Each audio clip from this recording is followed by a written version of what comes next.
Hello and welcome back to another video by yours truly. So today's video is going to be about the Seiko Black Bay 40, as you can see from the thumbnail right here.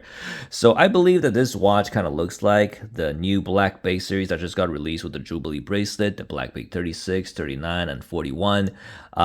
If you're into that Black Bay look and you don't have like a $4,750 burning a hole in your pocket, you can spend $260 on this watch and call it a day. And plus, you get the additional functionalities of a date window right here. So when I got this watch, I sent a picture to my friend that owns a Seiko SRPD diver, and immediately he was like, hey, it kind of looks like, the Black Bay with a bezel with the Black Bay without a bezel, and it kind of looks like a Black Bay. And I was like, really? You think this looks like a Black Bay? And then I went to look at the pictures of the new Black Bay series with the Jubilee bracelet, and I was like, this gold and black looks really like the Tudor Black Bay. And this is why I had to get a Jubilee bracelet for it to confirm my hypothesis. So I got this Jubilee bracelet from LongIslandWatch.com. The part number is BRAC10 if you're curious about it. So this is from LongIslandWatch.com, but I do believe Strapcode also makes a Jubilee bracelet for it, as well as Uncle Seiko and some other manufacturers. It's just that Long Island Watch has the cheapest one, and I already know that they make high quality bracelets. The only thing is that their clasp might not be as good as the Strapcode clasp, but other than that, like the quality of the stainless steel, the fit of the end links, it's superb, right? So yeah, this is going to be just a short and sweet video here because I wanted to share my discovery of the resemblance of the Seiko SRP57 on a Jubilee bracelet with a new Tudor Black Bay series with you guys. In case you like the Tudor look and you don't want to blow like $5,000 on a watch, you can easily spend $250 on this and call it a day. Plus you get the additional date functionality. For me, for my life and my work, it is very important to have a date functionality because for my work, I work in healthcare. I sign a lot of prescriptions and documents. I need to sign my name with a date. It's very important, as well as the day of the week is very important because at work, different days of the week has different tasks involved. Also, like which days do I take the garbage out? Very useful functionality right here. So I have a little bit of a theory on like no date watches, no date expensive watches. It seems that a lot of very expensive fancy watches have no dates in it. And my theory, I don't know if this is true, let me know down in the comments below, is that people that buy like $1,000 watches, tens of $1,000 watches, probably don't need to know which day it is because they're so rich. So someone takes out their garbage for them, or like they don't really need to work or whatever, so they just don't need to know what day of the month it is or what day of the week it is.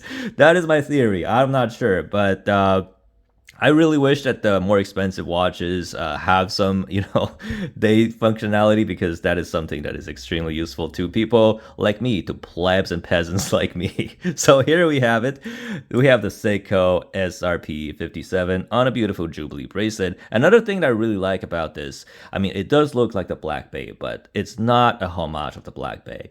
If I know there's a lot of cheap or like really well made Chinese homage watches on AliExpress that looks exactly like the Black Bay, but just they slap another logo on it. Those are like, some people call them clomages, like clone homages, just like homage, but almost a clone of the real watch.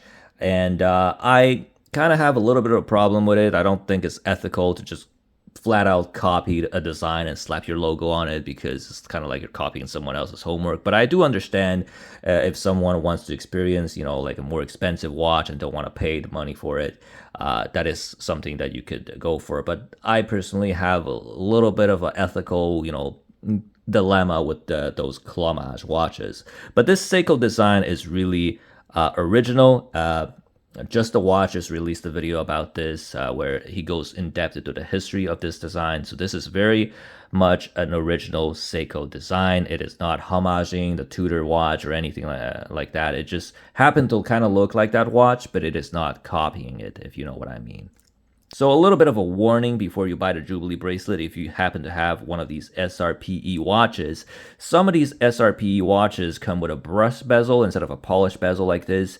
I've seen videos on YouTube of people with a brush bezel getting a Jubilee bracelet, and it doesn't really match that well because this polished bezel kind of fits with the polished center links a lot more, because it is a dressier look. But if you get one of those colorways with a brush bezel and you get a Jubilee bracelet for it, it might be a little bit of a mismatch. So if you you have one of those brush bezels, I recommend you get instead the oyster style bracelet, or just keep it on the stock bracelet, because I don't think this will look very good with a brush bezel and a Jubilee together.